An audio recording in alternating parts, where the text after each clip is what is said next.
Now, this very rarely happens. I am here by myself in the house. It's 7 o'clock in the evening and I have the whole house for myself. So guess what I'm doing at this very moment? I'm playing the guitar.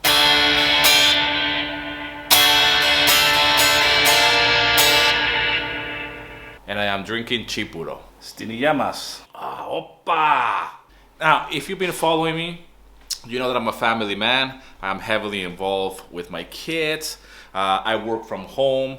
I am very much unorthodox when it comes down to family, the family unit, and having a really strong connection with your spouse and raising kids. So it's really close to my heart. If you've been following me, you know this already. But this is a very strange and rare moment in Daniel's life because I am alone by myself in the house.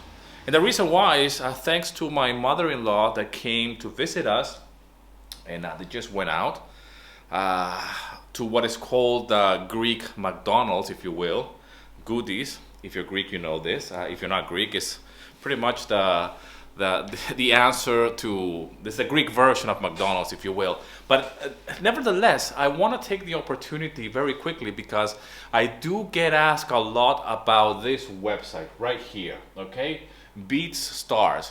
And in this video, I want to share a little bit of my experience as a music composer for royalty-free libraries, and I get a lot of questions from the beat community or the beat makers community about BeatStars and if they can sell their beats on royalty-free libraries and how can they approach this. Now, very quickly, this is the main thing that I will say about BeatStars versus selling on royalty-free libraries is that there are different customers.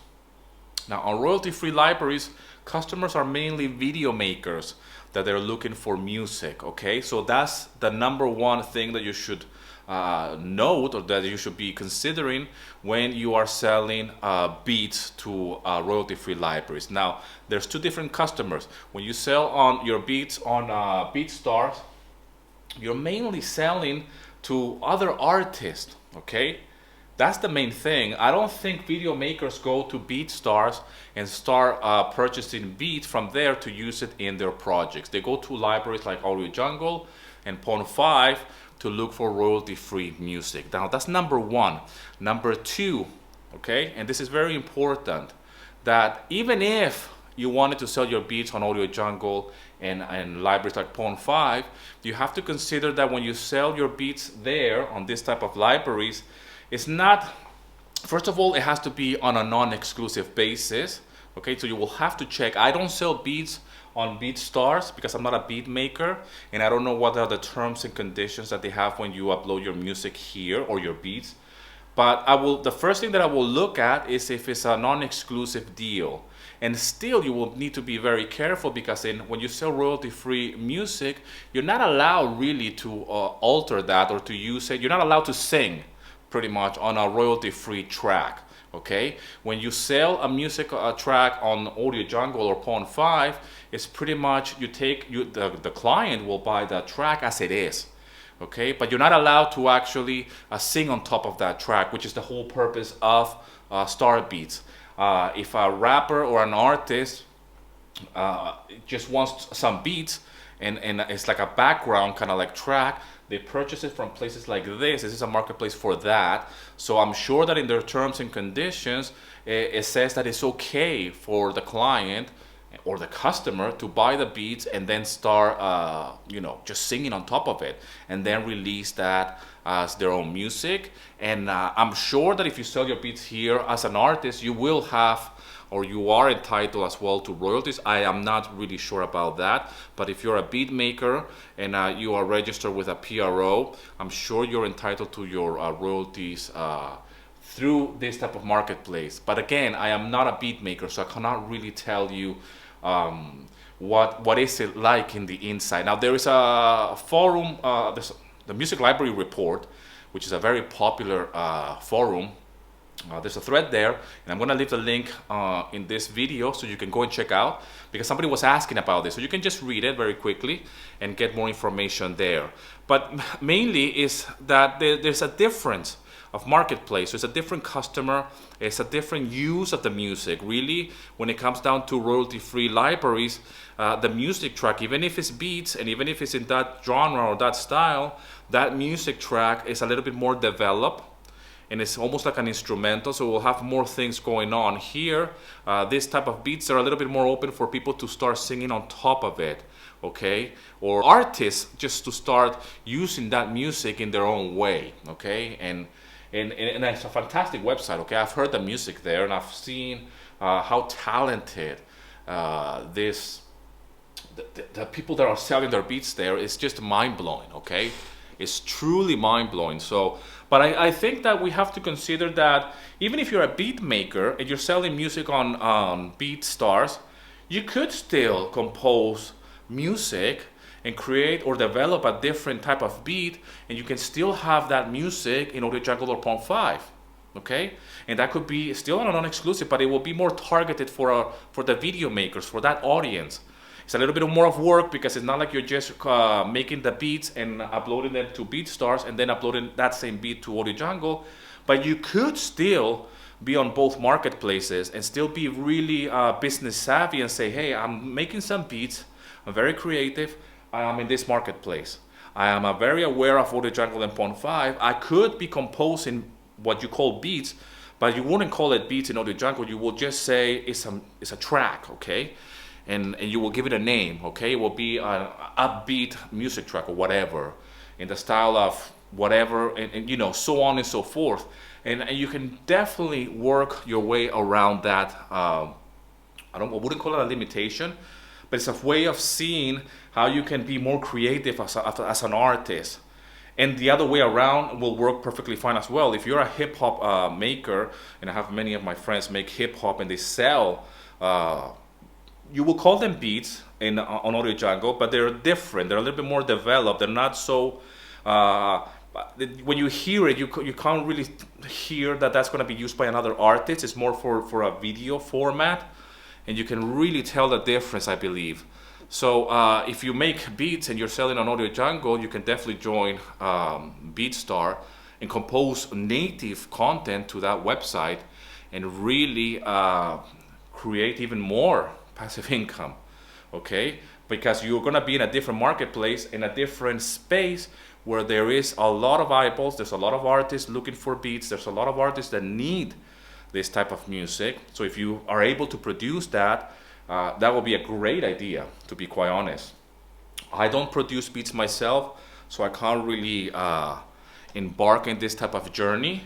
But for the beat community, you know, and for people that make beats and they're really creative in this niche or in this genre, you definitely have to consider that. I believe that you can have it all. The question is, how do you approach and really say, okay, let's separate them, all right? Let's separate the music, and let's say my beats, I sell them on BeatStar, and that's your project, that's your little enterprise. How about that, okay? Regardless of the terms and conditions, you join that marketplace. You could still join Audio Jungle or Pond5, and you can just compose music originally for that. And you can still create your beats and develop them. It will fit the royalty-free library marketplace like Pond5 and Audio Jungle. So that's something to consider. I don't think that you have to choose one or the other. But what we have to be careful is to have that same music track in both marketplaces or more, and see how that, if you're violating terms and conditions, and if it's exclusive or non-exclusive. And but the most important thing I will say is that it's different customers, okay? So BeatStars and royalty-free libraries, they have different customer base. So it's like trying to sell something to somebody that is not really looking for it, okay, in that particular marketplace. But you can definitely have it all. You can definitely join different marketplace and really see it as a different business side of your music business, and say, hey, I'm an artist and I could be here, I could be there, and I could be everywhere at the same time, and you still have music in different places. And that's just a little way of building your small empires here and there. Because I do believe that this marketplace is humongous. Not only that, The whole interface is amazing. It looks really, really good. The music there is amazing, talented people, and you know, but it's clearly not royalty free. So if you're a beat maker and you belong to this marketplace, when you go to Audio Jungle, I'm sure you feel a little bit out of water, or like you know, you feel a little bit like, okay, this is a different space here. This is a different marketplace. The same with for Pond 5. So when you want to jump to the other marketplace, you got to be aware of what you're getting into and how can you benefit from it, because it's all about how can you contribute to the marketplace and how can you win. Okay, so it's not about just one music track will fit everywhere. You have to be clever and say this music track serves here and the other music track serves over there, but you're still yourself. You're still an artist. You're still a creative being. Okay, and the most importantly, that you can still be creating revenue with your music. Again, this is a special video, bradiatica, like we say here in Greece, meaning that it's a video that has been made in the evening. And I'm just going to be carry on playing music. I'm just going to be carry on drinking a little bit of chipuro while I have some peace and quiet here in the house. And hope this video finds you well. I hope everything is going fantastic wherever you are. Remember, I'm going to leave the link of the forum of the Music Library Report in the comment section, or in the description, I should say. Because somebody asked that question there, and I found that thread some time ago, actually. And I get a lot of questions from people asking me if I can sell my beats on both, on BeatStars and in Audio Jungle. But the way they phrase the question is that they're coming from the beat world kind of thing, if you know what I mean. They're coming from the world that I'm a beat maker and I sell on BeatStars, and how can I migrate to the other marketplaces? How can I be everywhere? How can I be involved in both? So that's my take on it. If you are on BeatStars, let me know in the comments, and if you're on both, please reach out, leave it in the comments as well, and share a light and just really inform us of how are you doing this, and if you have more information about how you're selling your beats on both marketplaces, so we can all learn a little bit more about this. Again, thanks a lot for all the love and support. Thanks for subscribing to the channel. And as always, rock and roll, and here's to your success.